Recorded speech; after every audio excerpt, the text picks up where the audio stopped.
ദ്രൗപദിയുടെ പാണിഗ്രഹണത്തിനുശേഷം ധർമ്മപുത്രൻ രാജസൂയയാഗം പൂർത്തിയാക്കിയ വേള. ഒരു ദിവസം നദിയിൽ നീരാടുകയായിരുന്നു ശ്രീകൃഷ്ണൻ.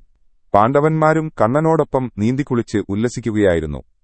അല്പസമയത്തിനുശേഷം ഓരോരുത്തരായി കരയിലേക്ക് കയറി. പക്ഷേ ശ്രീകൃഷ്ണൻ മാത്രം നദിയിൽ തന്നെ തുടർന്നുകൊണ്ടിരുന്നു.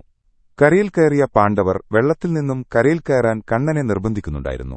എന്നാൽ അവരെ ശ്രദ്ധിക്കാത്ത ഭാവത്തിലായിരുന്നു ശ്രീകൃഷ്ണന്റെ പെരുമാറ്റം. യഥാർത്ഥത്തിൽ കൃഷ്ണന്റെ വസ്ത്രം വെള്ളത്തിൽ ഒഴുകിപ്പോയതായിരുന്നു കാരണം. അത് പറയാനാകാതെ കൃഷ്ണനും അതറിയാതെ പാണ്ഡവരും കൃഷ്ണനെ നദിയിൽ നിന്ന് കരകയറാൻ നിർബന്ധിച്ചുകൊണ്ടിരുന്നു.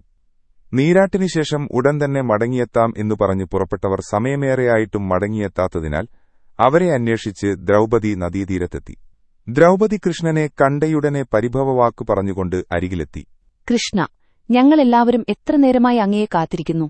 അങ്ങുമാത്രം ഇപ്പോഴുമിതാ വെള്ളത്തിൽ നിന്നും കരകയറാതെ കളിയും കുളിയും തുടർന്നുകൊണ്ടിരിക്കുന്നു. ഇങ്ങനെ പറഞ്ഞെങ്കിലും കൃഷ്ണന്റെ മുഖഭാവം കണ്ടപ്പോൾ തന്നെ കാര്യം മനസ്സിലാക്കിയ ദ്രൗപദി മറ്റുള്ളവരുടെ കണ്ണിൽപ്പെടാതെ തന്റെ സാരിയിൽ നിന്നും ഒരു ഭാഗം കീറിയെടുത്ത് കൃഷ്ണന് നേരെ എറിഞ്ഞുകൊടുത്തു.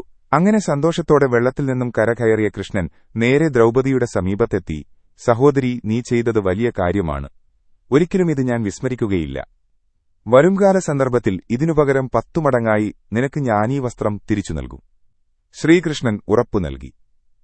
കാലങ്ങൾ കടന്നുപോയി. പാണ്ഡവർ പല രീതിയിൽ അപമാനിക്കപ്പെട്ടു. ഒടുവിൽ ചൂതാട്ടവേള വരെ കാര്യങ്ങളെത്തി. അതിന്റെ തുടർച്ചയെന്നോണം ദ്രൗപദി സഭയിൽ അപമാനിതയാവുകയും ദുര്യോധനന്റെ സഹോദരനായ ദുശാസനൻ അവളുടെ വസ്ത്രം അഴിച്ചുമാറ്റാൻ ശ്രമിക്കുകയും ചെയ്തു.